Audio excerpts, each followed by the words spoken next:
आज मी ना मंडळी स्वर्गसुखाची डिश बनवलेली। आता तुम्ही म्हणाल हे स्वर्गसुख आहे, तर स्वर्गसुख आहे वरण आणि भात। आता ही जी डिश आहे ना मंडळी, खाण्यात जे स्वर्गसुख आहे ना ते इतर कुठल्याच डिशमध्ये नाही। त्यासाठी काय केलेलं, अर्धी इथे मुगाची डाळ आणि अर्धी तुरीची डाळ इथे मी थोडा वेळ भिजत ठेवली होती। आता ती कुकरला मी मस्तपैकी शिजवून घेणार आहे। डाळ स्वच्छ धुवायची, 10-15 मिनटं थोडा वेळ भिजत ठेवायची। थोडंसं पाणी टाकायचं, त्यात थोडंसं हळद आणि थोडीशी मीठ टाकून काय करायचं, मस्तपैकी 3 ते 4 याच्या कुकरला शिट्ट्या मारून घ्यायच्या। आणि डाळ शिजली की आपल्याला ही अशी डाळ जी आहे थोडीशी थंड झाली की याच्यामध्ये थोडंसं आपल्याला आधी काय करायचं आहे, पाणी टाकून घ्यायचे आहे। डाळ चांगली फेटून घ्यायची आहे। आता ही डाळ फेटायची मस्तपैकी, आणि डाळ फेटली की ह्याच्यामध्ये आपल्याला काय करायचं आहे, आता ही डाळ आपल्याला फोडणीला घालायची आहे। त्यासाठी एक कढई घ्यायची, त्यामध्ये फोडणी करता थोडंसं तेल ओतून घ्यायचं आहे। जिरं मोहरी याच्यामध्ये फोडणीसाठी टाकून घ्यायचं आहे।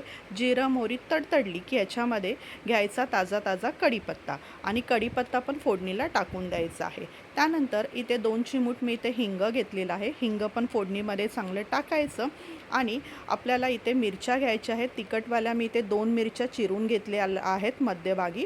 आता ही फोडणी थोडीशी भाजली की याच्यामध्ये 5-6 पाकळ्या लसणीच्या ठेचून मी टाकलेल्या आहेत। आता ही फोडणी चांगली भाजून घ्यायची आहे, आणि फोडणी भाजली की मीडियम साईजचा टोमॅटो एक घ्यायचा, बारीक चिरायचा, आणि तो या फोडणीमध्ये टाकून घ्यायचा आहे। आता हा टोमॅटो चांगल्यापैकी परतून घ्यायचा आहे आपल्याला इथे। आणि टोमॅटो चांगला परतून झाला की आपल्याला काय करायचं आहे की याच्यामध्ये थोडंसं खोबरं टाकायचं। इथे मी सुकं खोबरं थोडंसं किसून घेतलेलं आहे, इथे तुम्ही ओल्या खोबऱ्याचाही वापर करू शकता।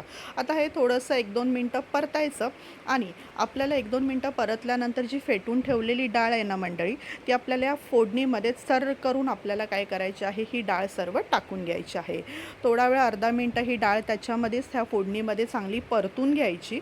आणि डाळ परतून झाली की आपल्याला डाळ जितपत आपल्याला हे वरण पातळ हवं आहे तेवढं पाणी इथे आपल्याला टाकून घ्यायचं आहे। पण जास्त पातळ बनवायचं नाही, थोडं जाडसरच हे वरण ठेवायचं आहे। तर आता बघा, याच्यामध्ये मी पाणी घालून घेतलेलं आहे। मीठ आपण आधीही डाळ उकडताना टाकलेलं आहे, तर चवीप्रमाणे इथे मीठ ॲडजस्ट करून घ्यायचं। आणि फक्त थोडंसं चिमूटभर इथे मी गूळ टाकून घेतलेलं आहे। गूळ ऑप्शनल आहे, पण गुळाने त्याची चव अजून छान दुप्पट होते। थोडीशी कोथिंबीर बारीक चिरून टाकायची। 3-4 मिनटं वरण हे चांगलं उकळू द्यायचं की आपलं हे वरण इथे रेडी झालेलं आहे। आणि गरमागरम भाताबरोबर हे वरण खायचं। भाजी वगैरे कशाचीच गरज पडत नाही, फक्त लोणचं पापडासोबत पण ही वरण भात तुम्ही खाऊ शकता। आणि अगदी खरंच सांगते, एकदम स्वर्गसुखासारखी ही डिश आहे। कोणाकोणाला असं गरमागरम वरण भात आवडतो, मला कमेंट करून मंडळी नक्की सांगा। तुम्हाला ही स्वर्गसुखाची डिश कशी वाटली, मला कमेंट करून सांगायला विसरू नका। आणि एकदा ना नक्की ह्या पद्धतीने हे वरण बनवून बघा, तुमचं मन एकदम खुश होऊन जाईल। आणि सबस्क्राईब करायला आपल्या चॅनल मंडळी विसरू नका।